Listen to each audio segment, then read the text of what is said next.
Nagbubukas ang pelikula sa isang manggagawang Aleman na nagngangalang George Elser na nag-iimpake ng ilang mga DIY na dynamite sa loob ng isang aliging bato.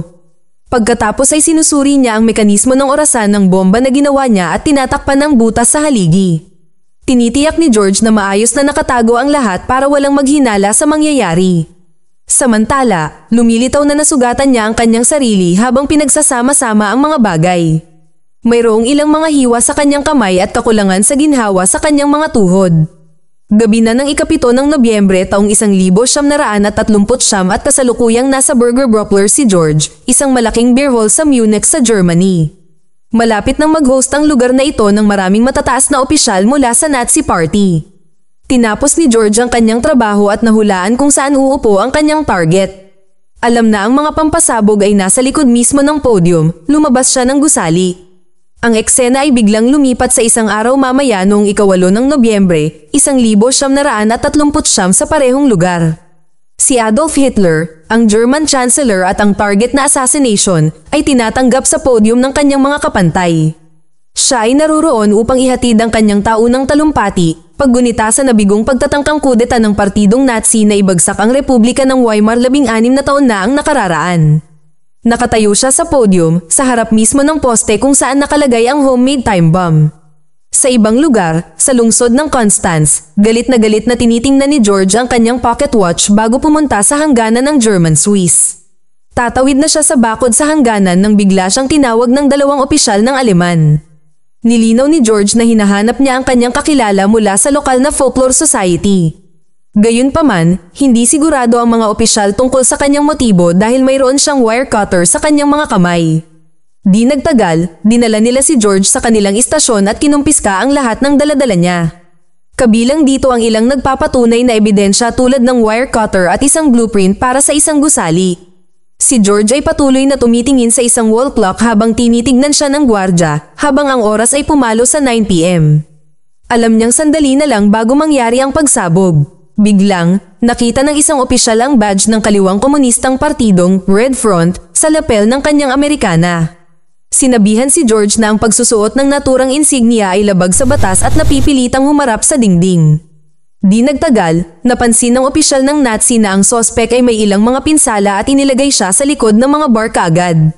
Dinukot ni George ang kanyang pocket watch, halos nanginginig sa pagkabalisa habang tinitingnan ng oras.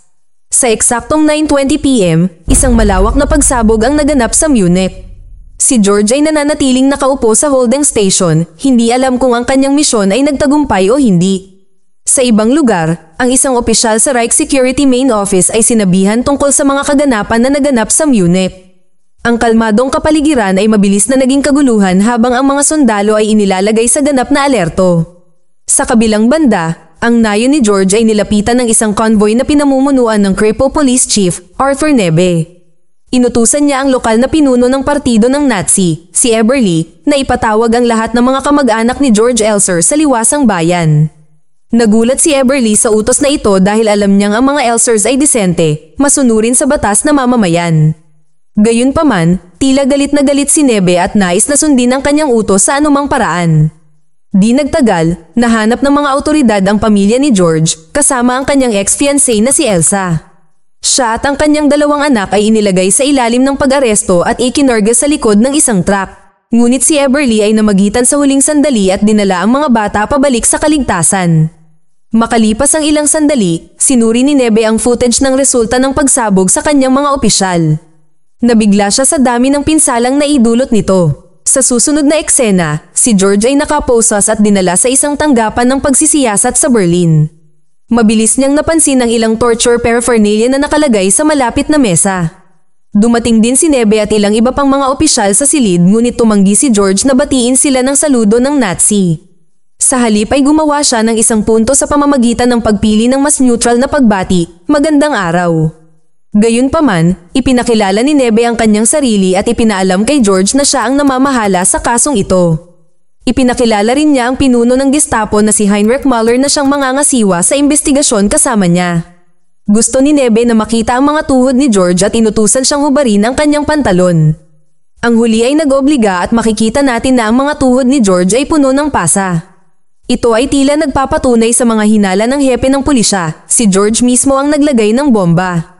Pagkatapos, ipinaalam ni Nebe sa sospek na si Hitler ay buhay pa ngunit ang pagsabog ay kumitil sa buhay ng 7 inosenteng tao. Lumalabas na umalis ang Führer sa kaganapan 13 minuto bago sumabog ang bomba. Ang paghahayag na ito ay nagwasak kay George dahil ito ang kanyang tanging pagkakataon na patayin si Hitler. Pagkatapos ay sinimulan ni Mueller ang formal na pagtatanong sa pamamagitan ng pagtatanong kay George ng kanyang buong pangalan at lugar ng kapanganakan. Ngunit sa halip na sumagot, nagsimulang magham si George ng isang himig na nagpapabalik sa nakaraan niya. Siya ay naglalakbay sa isip noong 1932 nang siya ay nag-e-enjoy sa kanyang sarili sa Lake Constance kasama ang kanyang mga kaibigan.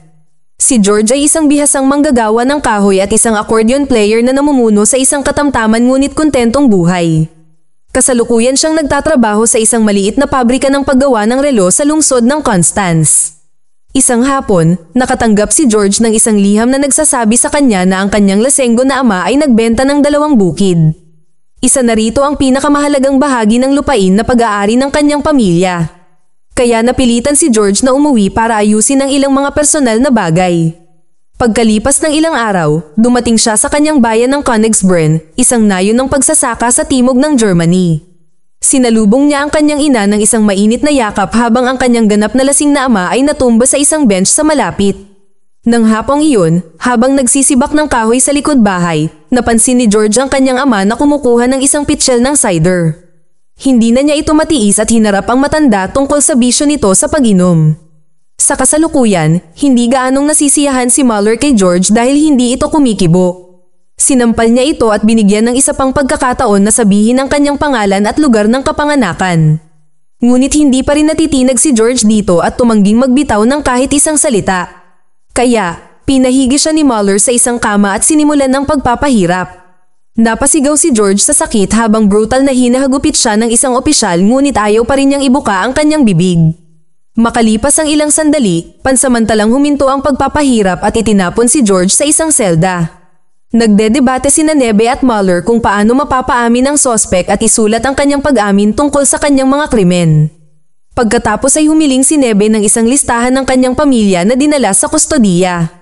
Mukhang may ideya na siya kung paano masisira ang isip ng sospek. Makalipas ang ilang oras, bumalik sa silid ng interogasyon ng isang duguan at matinding bugbog na si George. Ipinasok ni Nebe si Elsa, isang babaeng may asawa na ilang buwan nang nakikipag-date kay George.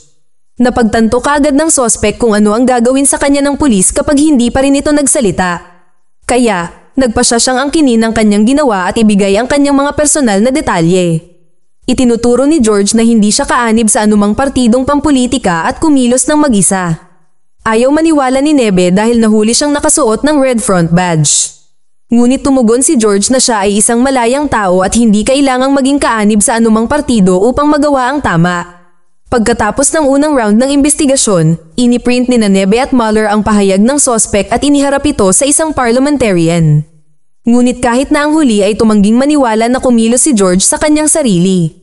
Napilitan si Nebe na aminin na walang sapat na ebidensya para patunayan na may ibang nag-utos ng pambobomba. Pero gusto ng parliamentarian na paigtingin nila ang investigasyon. Pagkalipas ng ilang araw, sumulat si George ng isang liham ng pag-amin na nagdedetalye kung ano ang kanyang ginawa at kung paano niya ito ginawa. Sina Nebe at Mueller, gayunpaman, tiyak na tumatangging paniwalaan ito. Gusto nilang malaman kung saan niya nakuha ang mga materyales sa paggawa ng bomba at kung sino ang nagbigay sa kanya ng utos na isagawa ang pagpatay. Sa pagkabigo na ayaw nilang maniwala sa kanya, gumawa si George ng isang detalyadong pekeng kwento. Sinabi niya na nakatanggap siya ng tawag mula kay Winston Churchill na personal na humiling sa kanya na patayin si Hitler. Nagpapairita ito sa mga opisyal at inutusan ni Mueller ang kanyang mga tauhan na itali muli ang sospek. Alam na alam ni George kung anong uri ng pagpapahirap ang susunod na gagawin, kaya desperadong humingi siya ng panulat at papel para ilarawan kung paano niya isinagawa ang kanyang plano. Ang eksena ay lumipat sa ilang taon na ang nakalipas nang si George ay nasa isang Königsbrunn pub kasama ang kanyang mga kaibigan. Si Eric, isang lokal na negosyante, at ang asawa ni Elsa ay pumasok na may bugbog na mukha. Sumama siya sa kanyang kaibigan na may dalang baso ng beer at inamin na ang kanyang asawa ang nagbigay sa kanya ng pasa. Pagkatapos ay sinabi niya na hindi na siya magdadalawang isip na saktan siya kapag ginawa niya ito sa kanya muli. Nang maramdamang maaaring masaktan ng husto si Elsa, nagmamadaling pumunta si George sa kanyang tahanan at nakita siyang nakahiga sa kama. Siya ay humihikbi at may malalim na pasa sa kanang bahagi ng kanyang mukha. Sinubukan siyang aliwin ng nag-aalalang si George at yumuko si Elsa para halikan siya. Ito ay pagkatapos ay ipinahayag na ang dalawa ay bumuo ng isang matinding romantikong chemistry sa loob ng ilang buwan. Kaya, ang dalawa ay nauwi sa pag-iibigan at formal na sinimulan ang kanilang pag-iibigan. Bumalik sa kulungan ng Nazi, idinetalya ni George kay Nebe tungkol sa kung paano niya naipon ang pulbura mula sa pabrika ng bakal kung saan siya nagtatrabaho. Ibinunyag din niya na nagawa niyang nakawin ng mga materyales para sa dinamita mula sa isang kalapit na quarry. Nais ni Nebe na aminin ni George na may pinagtatakpan siyang iba, ngunit ang lalaki ay umamin na kumilos siyang mag-isa. Upang patunayan ang kanyang punto, ipinakita ni George kung paano siya gumawa ng 2 clockworks at isang detonator na sa huli ay nag-trigger ng pagsabog. Habang nagpapatuloy ang matinding pagtatanong at pagpapahirap, lumulubog din si George sa kanyang mga alaala. Isang magandang hapon, habang nasa labas sila sa isang picnic, ipinahayag ni Elsa na siya ay buntis. Ngunit hindi siya sigurado kung ang sanggol ay kay George o sa kanyang asawang lasenggo at mapang-abuso, na si Eric. Sa kabilang banda, ang propaganda ng Nazi ay unti-unting nagsisimulang lasunin ng mga puso at isipan ng mga tao sa kanayunan ng Germany. Mayroong mga miyembro ng partidong Nazi sa lahat ng dako at sino mang hindi sumasang-ayon ay itinatapon sa bilangguan. Si George at ang kaibigan niyang si Joseph, na miyembro ng oposisyong partido ng Red Front, ay regular na nakikinig sa mga balita ng Soviet sa kanilang radyo. Nalaman nilang kamakailan lamang ay iniutos ni Hitler ang pambobomba sa isang bayan ng Espanya na ikinamatay ng 260 inosenteng sibilyan. Ikinagalit ito ni George at gusto niyang itigil ito. Ngunit sa lalong madaling panahon nalaman niya na si Hitler ay nagpaplanong salakayin ang Poland. Nagsisimula ring bumaba ang mga bagay sa kanyang personal na buhay nang mahuli ni Eric si George na nakikipag-usap sa kanyang asawa. Sa puntong ito, nangungupahan si George sa basement ng tahanan ni Eric at regular na nakikipag-usap kay Elsa. Isang galit na Eric pagkatapos ay inihagis ang kanyang asawa sa sahig at brutal na sinipa ang kanyang buntis na tiyan. Ngunit malakas na tumugon si George sa pamamagitan ng paghawak ng kutsilyo at pagbabanta na tatapusin ng asawang lasenggo kapag hindi siya tumigil. Lumipas ang mga linggo at habang may kaguluhan sa kanyang personal na buhay, nagsimulang magplano si George kung paano isasagawa ang pagpatay. Nangongolekta siya ng mga artikulo ng balita na nagpapakita kay Hitler na nagbibigay ng mga talumpati taon-taon sa Burger Brockler sa Munich. Sa likod ng podyo may isang higanteng bandila ng partido ng Nazi na sumasakop sa isang matatag na haligi. Tumungo si George sa Munich, naghintay hanggang sa walang laman ang venue, at pumasok sa loob ng bulwagan. Pumunta siya sa likod ng entablado upang makakuha ng tumpak na sukat ng haligi na kakailanganin upang maisakatuparan ang kanyang plano. Bumalik sa silid ng interogasyon, ipinahayag ni George ang kanyang pagkasuklom tungkol kay Hitler at sa kanyang mga patakaran. Ang mga sweldo ay mababa, ang mga nagpoprotesta ay ipinapadala sa mga kampong piitan, at ang mga Hudyo ay dinidiskrimina dahil sa kanilang pananampalataya. Idinagdag ni George na magkakaroon ng kahihinatnan sa ginagawa ni Hitler at haantong ito sa pagbagsak ng Germany. Kasunod ng pinakabagong round ng pagtatanong, ang kanyang typewritten confession ay tinatapos na. Kumbinsido na ngayon si Nebe na nag-iisa si George nang isagawa ang pag-atake. Ngunit naniniwala pa rin si Mueller na mayroong malaking pagsasabuatan sa likod ng pag-atake. Habang pinag-uusapan ng dalawa ang kanilang susunod na hakbang, nakiusap si George sa isang sekretarya na magpadala ng mensahe kay Elsa at sa kanyang pamilya. Nais din niyang magpadala ng pakikiramay sa pamilya ng mga nasawi sa pagsabog. Ibinigay ng sekretarya ang larawan ni Elsa kay George at hiniling sa kanya na huwag sabihin sa sino man na nakuha niya ito mula sa kanya. Nang makita ni George ang larawan, nag-flashback si George sa panahon ng ipanganak ni Elsa ang kanilang anak. Pinangalanan pa niya ang sanggol na George at handa siyang hiwalayan ang kanyang mapang-abusong asawa. Gayunpaman, hindi nito napigilan si George sa kanyang determinasyon na isagawa ang kanyang plano. Patuloy niyang hinahasa ang kanyang kakayahan upang maperpekto ang pagsasagawa ng pambobomba. Para sa trial run, naglagay siya ng replica bomb sa isang puno sa isang malayong lugar. Malakas ang pagsabog at nawasak ang buong puno. Sa kasalukuyan, ang parliamentarian ay pumasok sa silid ng interogasyon at paulit-ulit na hinampes ang mukha ni George sa mesa matapos marinig ang sinabi niya tungkol sa kanilang pinuno, si Hitler. Nakikita rin natin na si Nebe ay nagsisimula na ngayong tanungin ang mga motibo ng mga nakatataas sa partidong Nazi ngunit hindi ito nang ahas na kumilos dito. Pagkatapos ay inutusan ng parliamentarian sina Nebe at Mueller na gawin ang anumang kinakailangan upang malaman kung kanino nakuha ni George ang utos. Sa tumataas na presyon, si George ay nakatali at binigyan ng lihim na hallucinogen na Pervitin. Pagkatapos ay tinanong ng mga opisyal ang isang sedated na George na nagutos ng mga pambobomba ngunit ang huli ay muling inulit ang kanyang pahayag. Maya-maya, nagising si George mula sa kanyang guni-guni at nagpa siya na baguhin ang kanyang tono. Kinikilala niya na gusto na niyang itama ang kanyang mga pagkakamali at muling isama sa komunidad ng Aleman.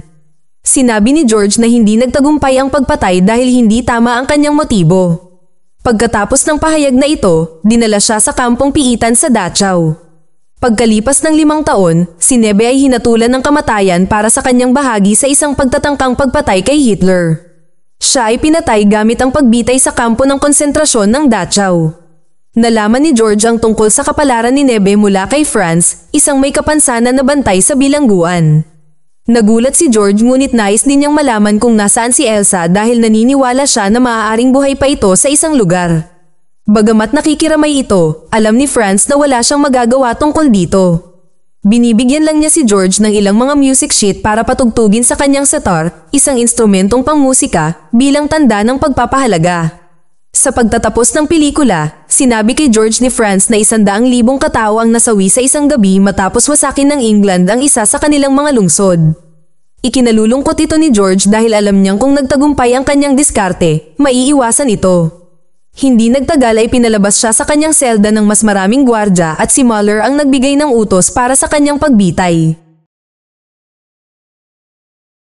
Mag-subscribe para sa higit pang mga video na tulad nito, i-on ang notification at mag-iwan ng like para matulungan ang aming channel. Salamat sa panunood.